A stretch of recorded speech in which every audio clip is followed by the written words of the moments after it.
Halloween n'est pas le seul grand classique du slasher, et d'autres pays ont voulu s'approprier le genre et l'égaler, ce qui a donné des styles de cinéma variés à travers le monde. Car oui, il n'y a pas que les Américains ou les Espagnols à faire des bons films d'horreur, il y a aussi les Italiens par exemple. C'est le cas de ce genre de cinéma que l'on appelle le giallo. Vous noterez ma mauvaise prononciation. Alors, le giallo, c'est quoi? Eh ben... Alors, avant d'être un cousin éloigné du slasher, c'était une collection littéraire où se mêlaient des histoires de meurtres, de flics ripoux et de prostituées. Non, plus exactement on reconnaissait ces petits livres édités chez Mondadori, parce qu'ils avaient une couverture jaune.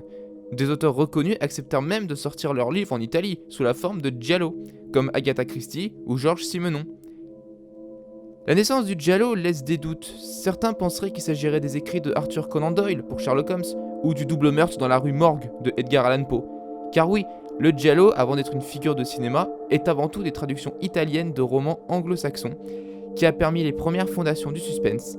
Ce n'est que dans les dernières pages que l'on sait qui est l'assassin, ou comme dans la série populaire de l'époque, Les 5 dernières minutes, que l'on devine qui est le tueur. Car oui, le cinéma italien ne comptait pas uniquement sur Pier Paolo Pasolini ou Sergio Leone ou les films de cannibales. Revenons au genre cinématographique. Le giallo, c'est la frontière entre le policier, le thriller, l'horreur et l'érotisme. Oui, il y avait un mélange des genres bien particulier avec le giallo, et ce genre a eu beaucoup de succès entre les années 60 et 80, avant que d'un coup tout ne parte en fumée. On considère que c'est le réalisateur Mario Bava, avec La fille qui en savait trop en 1963, qui a adapté le genre au cinéma pour la première fois, en s'influençant directement d'Alfred Hitchcock. C'est avec ce film que les codes du giallo sont alors lancés. Et quels sont donc alors les codes du giallo? Eh ben, tout d'abord, on y trouve le thème du meurtre. Alors, dans le giallo, ce qui est intéressant, c'est de ne pas savoir si le tueur sera arrêté, mais plutôt si les meurtres qu'il va commettre sont sadiques.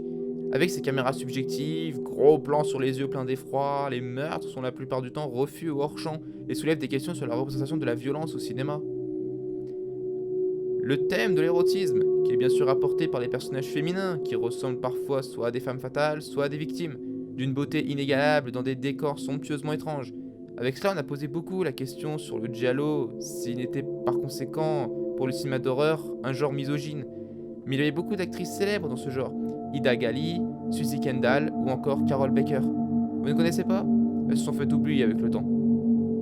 Le thème du détective, qui doit être viril, car oui, le giallo est avant tout pour les hommes. Ce sont la plupart du temps des amateurs et des faux professionnels. Des héros du dimanche soir, quoi, à qui on peut s'identifier facilement. George Hilton ou encore Jean Sorel, ou étaient ainsi des chevaliers servants à cette époque. Et comme on le sait tous, un bon meurtre dans un giallo doit toujours être fait avec une arme blanche pour faire endurer une longue souffrance à leur victime, ou un bon meurtre se fait aussi avec des objets du décor de la cuisine. Bien sûr, tout ce que j'ai dit n'est qu'ironie, s'il vous plaît, n'appelez surtout pas la police. Mais malheureusement, c'est un fait. Le giallo ne décolle vraiment qu'à l'arrivée du cultissime Dario Argento et l'oiseau au plumage de cristal datant de 1970. Avec ce réalisateur, le giallo traverse les frontières et tout le monde peut savourer son popcorn devant ce genre de film. Des réalisateurs se lancent dans le genre comme Sergio Martini et La queue du scorpion, Lucio Fulci et L'emmurée vivante, Aldo Lado avec Je suis vivant, mais l'ultime giallo est sans doute Les frissons de l'angoisse de Dario Argento. Il fait définitivement bousculer le genre dans le fantastique et l'horreur absolue avec des plans et des cadrages n'hésitant pas à révéler une esthétique lugubre et la sauvagerie à l'écran. Il joue avec les codes du giallo et se les réapproprie. Alors, voici sans plus attendre la liste de 10 films pour découvrir le giallo en famille. Enfin, non, pas en famille, mais découvrir le giallo tout court en fait.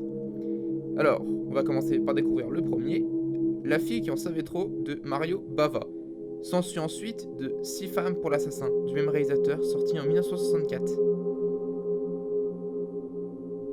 Et ensuite, on peut se lancer dans La baie sanglante de 1971, L'oiseau au plumage de cristal de Dario Argento en 1970, suivi de Le chat à 9 queues en 71, 4 mouches de velours gris en 71, Les frissons de l'angoisse en 75, Suspiria en 77, Le sang des innocents en 2001, et pourquoi pas L'éventreur de New York de Lucio Fulci sorti en 1983. Oui, vous avez sans doute remarqué que la plupart des films possèdent une patte animale.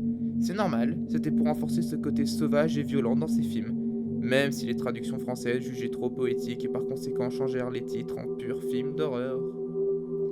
Pourquoi aimer le giallo? Bah, tout simplement pour les compositeurs Riz Ortolani et Ennio Morricone. Enfin, Ça, c'est pour moi. Et que devient le genre aujourd'hui? Eh ben, le giallo s'est éteint à la fin des années 80, le slasher américain étant plus connu, mais certains cinéastes essaient de leur rendre hommage en ces temps. Dario Argento, parce que je ne cite que lui, n'a pas abandonné le genre et a réalisé en 2010 Giallo, qui est vraiment pas terrible, mais bon, on pourra quand même dire qu'il aura essayé. On pourrait même se demander si cette année, en 2016, Nicolas Winding Refn ne rend pas hommage au genre avec The Neon Demon, sorti récemment au cinéma. Voilà, c'était la découverte du giallo. Je reviens vers vous prochainement pour vous parler d'une forme de cinéma d'horreur dictatoriale qui s'est éteinte en peu de temps. Portez-vous bien, et moi je vous dis au revoir.